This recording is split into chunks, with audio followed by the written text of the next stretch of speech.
तो अब तक हमने सारी कॉलिगेटिव प्रॉपर्टीज़ पढ़नी, ठीक है। कौन कौन सी कॉलिगेटिव प्रॉपर्टीज़ हमने पढ़ी? हमने फर्स्ट कॉलिगेटिव प्रॉपर्टी पढ़ी, कौन सी? RLVP, ठीक है। इसमें हमने क्या पढ़ा कि P नॉट माइनस P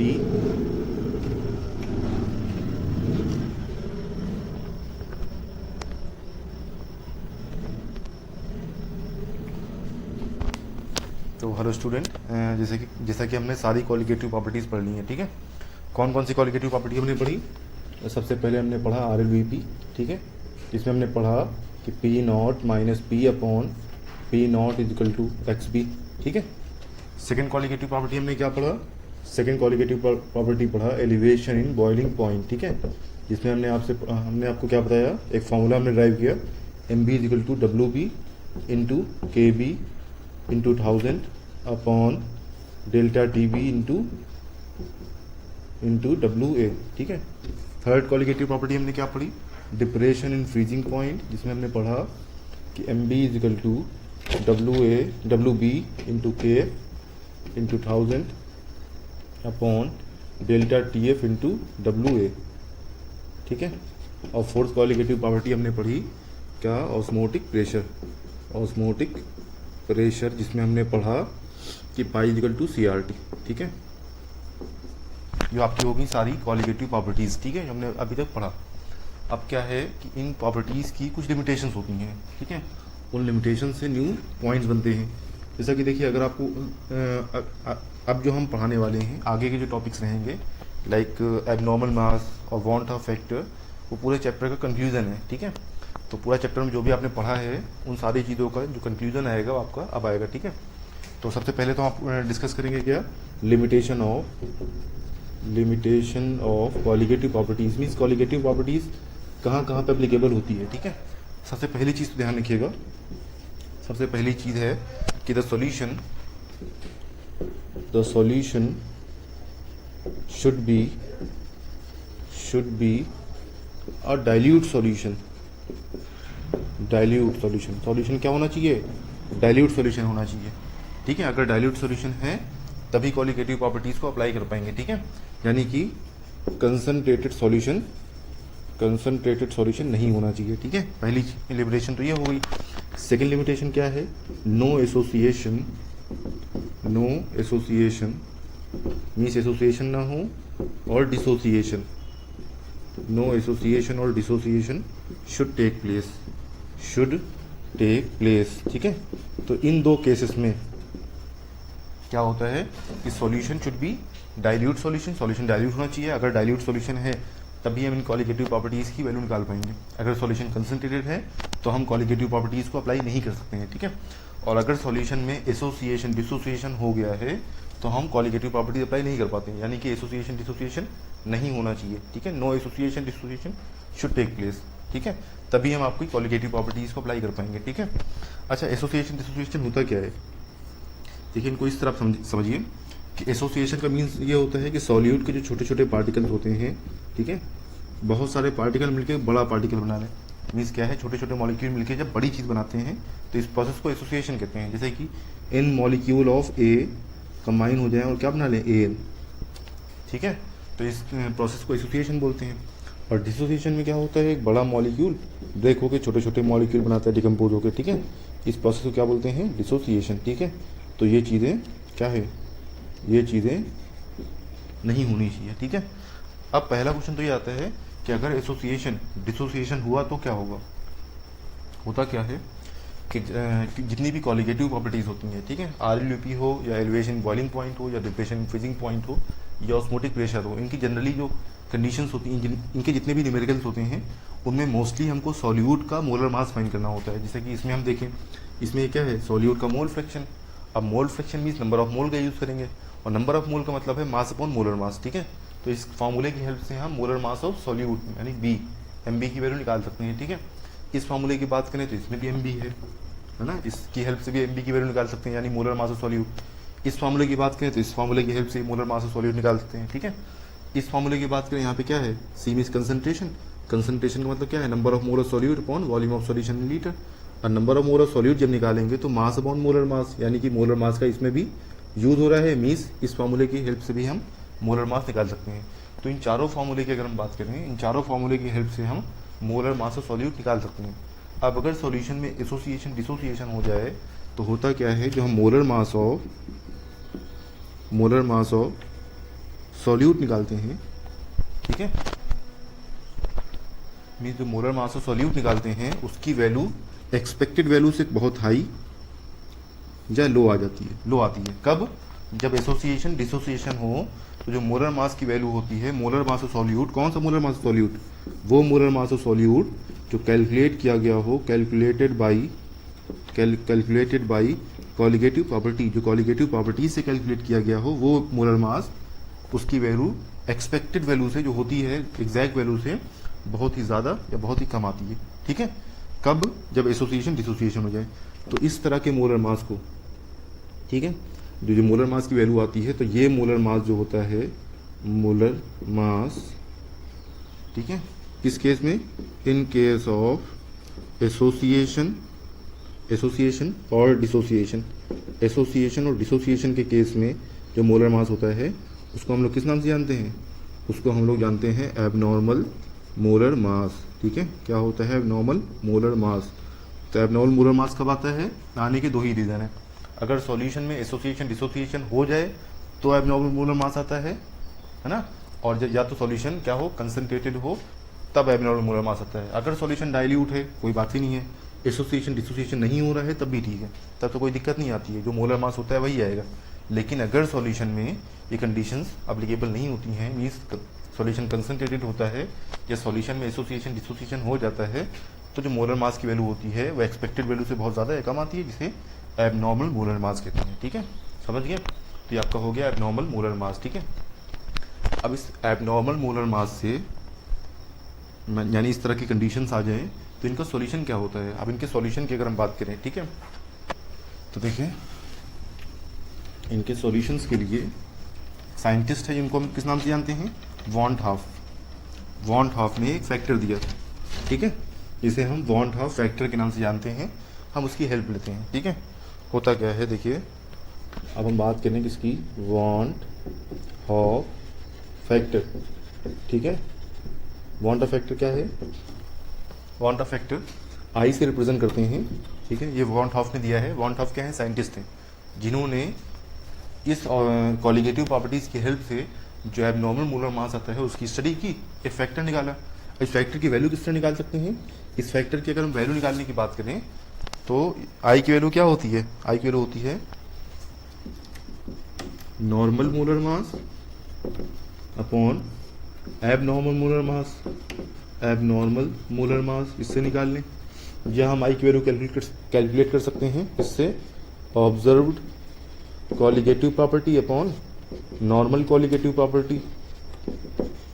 या हम क्या निकाल सकते हैं? इससे भी निकाल सकते हैं नंबर ऑफ मोल आफ्टर, इसके बाद एसोसिएशन और डिसोसिएशन, एसोसिएशन डिसोसिएशन के बाद जो नंबर ऑफ मोल हो upon total number of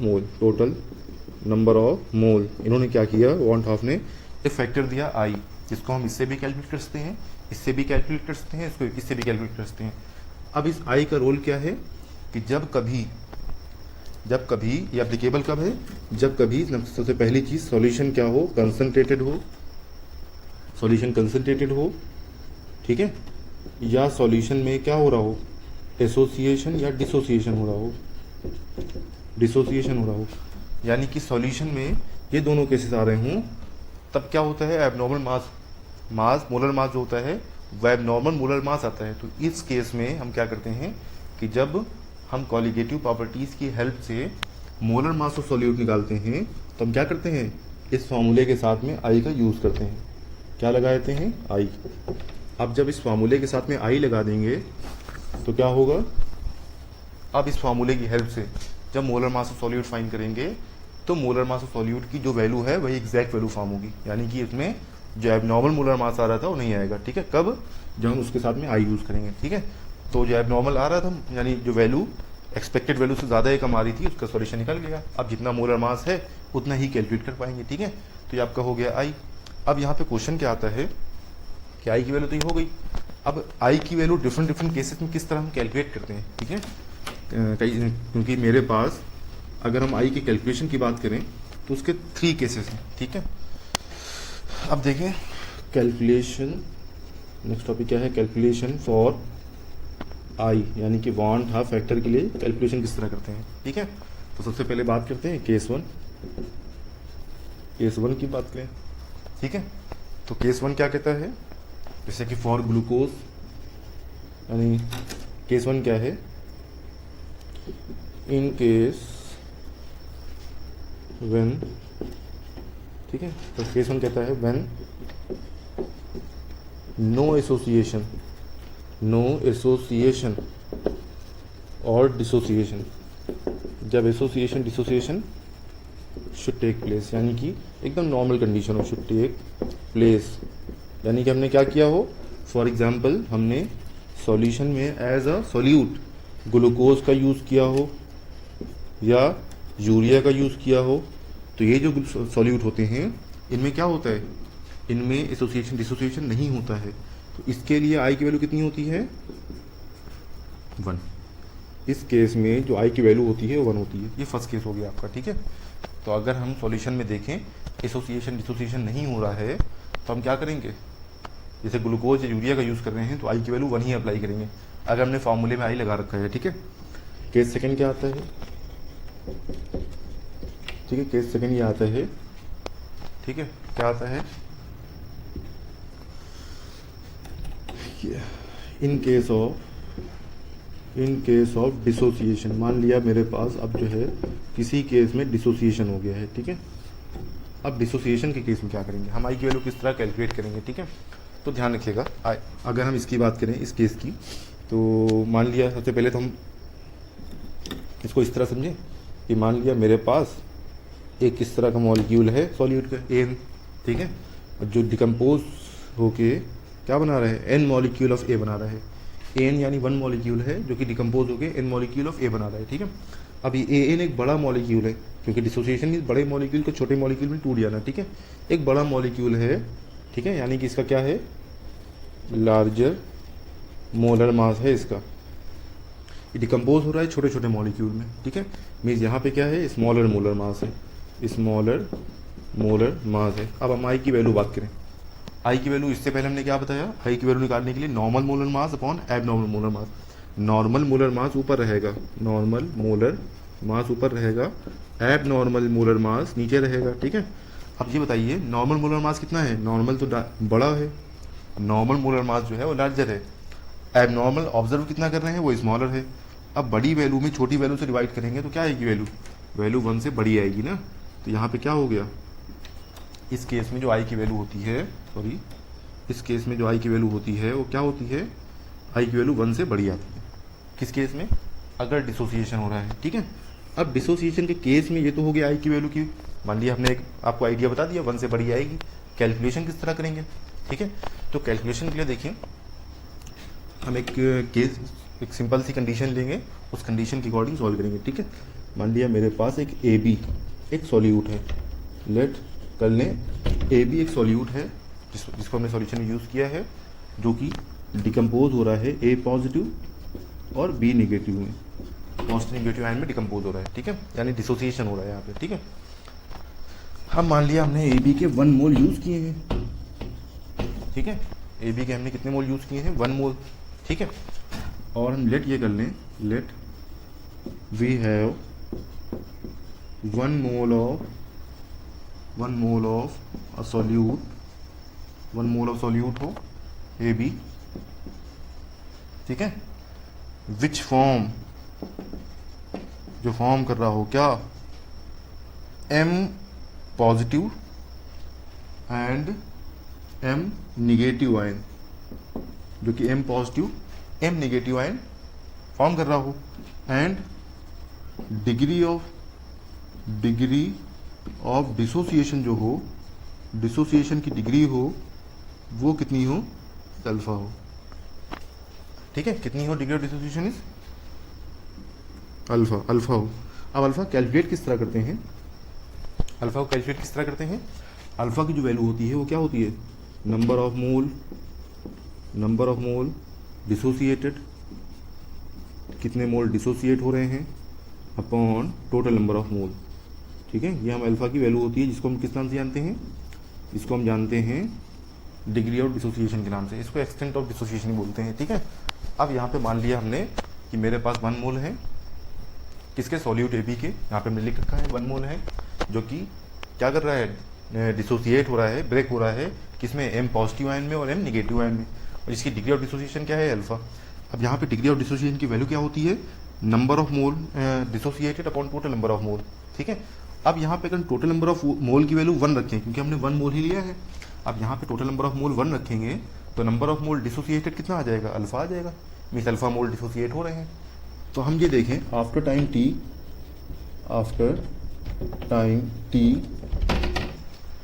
T के बाद मेरे पास क्या क्या है, AB के 1 मोल थे। अभी जब यहाँ पे AB के 1 मोल थे, ना A पॉजिटिव बना था ना B निगेटिव बना था, कुछ बना ही नहीं था, लेकिन आफ्टर टाइम टी, कुछ टाइम के बाद अल्फा मोल डिसोसिएट हो गए, क्योंकि डिग्री ऑफ डिसोसिएशन अल्फा है और टोटल नंबर ऑफ मोल 1 है, टोटल नंबर ऑफ मोल 1 रखेंगे तो कितना आएगा, number of mole dissociate, alpha mole dissociate हुए हैं।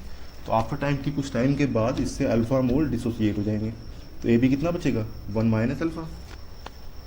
अब A पॉजिटिव B निगेटिव के कितने मोल बनेंगे, अब देखिए अगर 1A पॉजिटिव बनता तो 1 अल्फा आता है, यहाँ पे जितना पॉजिटिव उतना ही negative, 2A positive 2B negative बनता तो यहाँ पे क्या आता है, 2 अल्फा आता, लेकिन यहाँ पे M पॉजिटिव M निगेटिव बन रहे हैं, तो यहाँ पे क्या आ जाएगा, M alpha A positive M alpha B negative. ठीक है, तो ये आपका हो गया, AB हमने यूज़ किया था, इसके 1 मोल थे, कुछ नहीं हुआ, आफ्टर टाइम टी टाइम के बाद अल्फा मोल डिसोसिएट हो गए, जिससे कि M alpha positive and M alpha negative and बन गया। ठीक है, तो हमने इससे कैलकुलेट कर लिया। अब यहाँ से I की वैल्यू किस तरह निकालेंगे, सो I इज इक्वल टू, मेरे पास I का फॉर्मूला था लास्ट वाला, क्या था, number of moles after dissociation या एसोसिएशन के बाद जो नंबर ऑफ मोल हो, अपॉन टोटल नंबर ऑफ मोल। ठीक है, ये मेरे पास फार्मूला था। अब इसको फार्मूले से हम कैलकुलेट करने आई की वैल्यू, अब कहीं पे मुंह पर कैलकुलेट करते हैं। ठीक है, इस केस को हम रफ कर रहे हैं। ठीक है, यहाँ पे हम कैलकुलेट करेंगे। अब आई इक्वल टू इसके बाद की लाइन यहाँ पे लिख रहे हैं, number of mole after dissociation. अब यहाँ पे आपको ऑब्जर्व करना है अच्छी तरह से कि आफ्टर डिसोसिएशन कितने मोल बचे। ठीक है, कितने मोल हुए। तो यहाँ पे अगर हम इसकी बात करें number of mole after dissociation, तो मेरे पास 2 कंडीशन है, यानी कि आफ्टर डिसोसिएशन जितने ही मोल है सारी चीज़ें लिखनी है, सारे मोल लिखने हैं। तो ठीक है, मेरे पास यहाँ पे 1 मोल थे, अल्फा मोल डिसोसिएट हो गए, यानी कि 1 माइनस अल्फा बचे हैं। तो 1 माइनस अल्फा तो सेफ है ही है मेरे पास, डिसोसिएशन के बाद भी 1 माइनस अल्फा तो बच ही रहे हैं।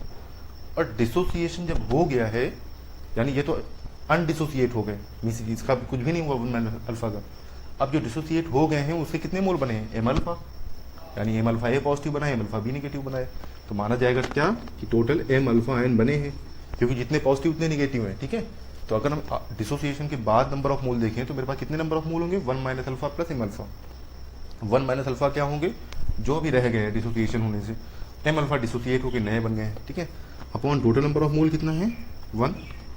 अब हम यहाँ से अल्फा की वैल्यू कैलकुलेट करें, 1 डिवाइड में कोई फर्क ही नहीं पड़ेगा, अल्फा ओ आई प्लस का 1 इधर आएगा -1 इज इक्वल टू क्या बचेगा, M अल्फा माइनस अल्फा। ठीक है, यहाँ पे अल्फा कॉमन ले लेंगे, तो M -1 बचेगा।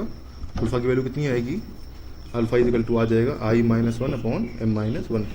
ठीक है, तो यहाँ पे क्या हो गया, M -1।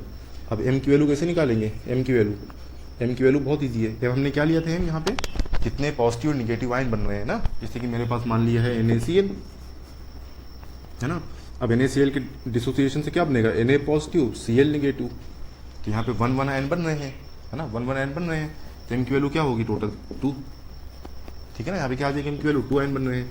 किसी भी चीज़ से निकाल लें, मान लिया निकाल लें MgCl2 के लिए। अब यहाँ पे क्या बनेगा, Mg2 positive plus 2Cl negative. M की वैल्यू क्या आएगी, यहाँ पे 3 आएगी। 1 यहाँ बन रहा है, 2 यहाँ बन रहा है, 1 पॉजिटिव है 2 निगेटिव है। अब हम यहाँ से M की वैल्यू निकाल लें, और अल्फा की वैल्यू अगर हमको पता हो डिग्री ऑफ डिसोसिएशन की, तो हम यहाँ से I की वैल्यू कैलकुलेट कर सकते हैं। इससे I की वैल्यू यहाँ पे अप्लाई करके हम एग्जैक्ट मोलर मास निकाल सकते हैं। ठीक है, तो अब ये बात हो गई किसकी, सेकंड केस की, जब डिसोसिएशन हो रहा हो। अब हम बात करें किसकी, एसोसिएशन की।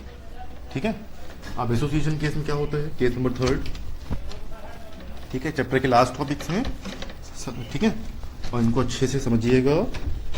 और कभी भी क्वेश्चन में, किसी भी न्यूमेरिकल में कंप्लीट डिसोसिएशन आ जाए तो हम किस फॉर्मूले को अप्लाई करेंगे जो हमने अभी ड्राइव किया है, alpha is equal to I minus one upon M minus one. ठीक है, अब case number third, case number third है, ठीक है, जिससे हम क्या कैलकुलेट करेंगे, इन केस ऑफ एसोसिएशन। अब एसोसिएशन के केस में अब सिंपल सा समझिए, एसोसिएशन केस में लेट कर लें total number of mole of solute के टोटल मान लिया मेरे पास 1 मोल है। कितने मोल प्रेजेंट है, 1 मोल।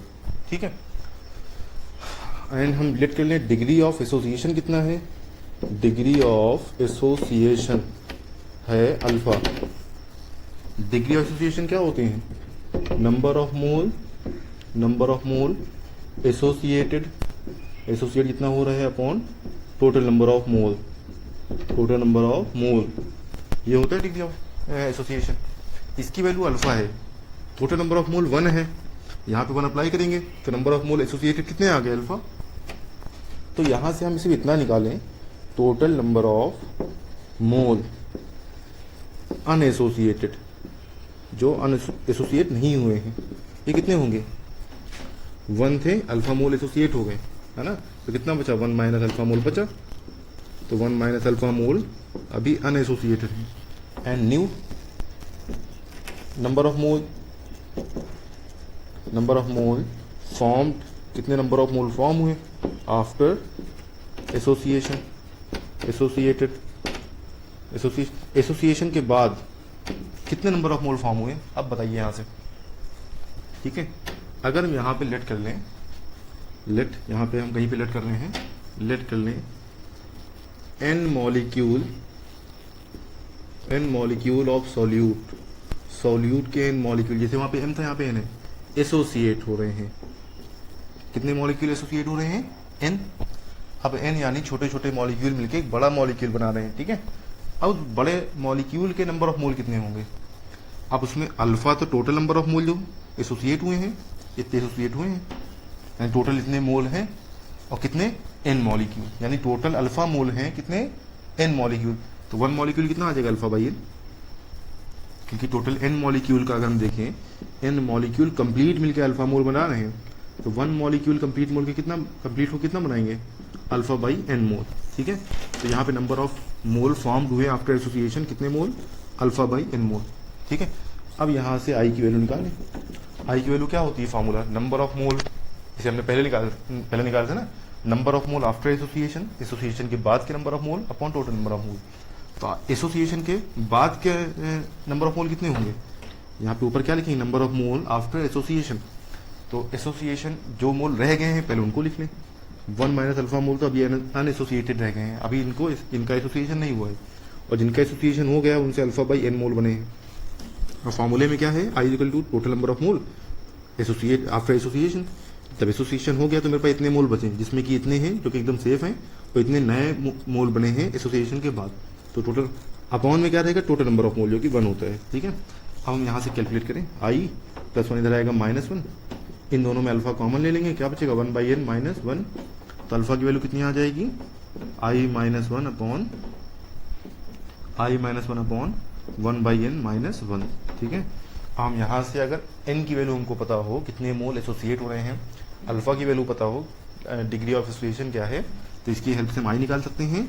जब हम आई की वैल्यू निकाल लेंगे तब क्या होगा, आई की वैल्यू जब निकाल लेंगे तो आई की वैल्यू यहाँ पे अप्लाई करके हम क्या कर सकते हैं, मोलर मास की जो वैल्यू इस फॉर्मूले की हेल्प से कैलकुलेट करेंगे उसकी एग्जैक्ट वैल्यू निकाल सकते हैं। ठीक है, यानी जिसमें एबनॉर्मलिटी आ रही थी, जिस ज़्यादा या कम हो रहा था, वो नहीं होगा। ठीक है, तो अब जो है जो क्वालिटेटिव प्रॉपर्टीज़ की हेल्प से जो हम क्वेश्चन सॉल्व कर रहे थे, ठीक है, जिसमें कि एसोसिएशन डिसोसिएशन नहीं होना चाहिए था, अगर एसोसिएशन डिसोसिएशन हो जाता है तो हम पहले वाले जो केस सेकंड है वो केस थर्ड है, इन दो फार्मूले की हेल्प से अगर एसोसिएशन डिसोसिएशन होता है तो आई की वैल्यू कैलकुलेट करेंगे, और फार्मूले में हम आई लगा देंगे, तब कैलकुलेशन करेंगे ताकि एग्जैक्ट वैल्यू आ सके। ठीक है, अब आपकी एनसीईआरटी बुक की एक्सरसाइज में जितने भी क्वेश्चन दिए हैं उनको आप पूरी अच्छी तरह से लगाइएगा। ठीक है, और जहाँ पे एसोसिएशन और डिसोसिएशन हो तो इनकी हेल्प लीजिएगा।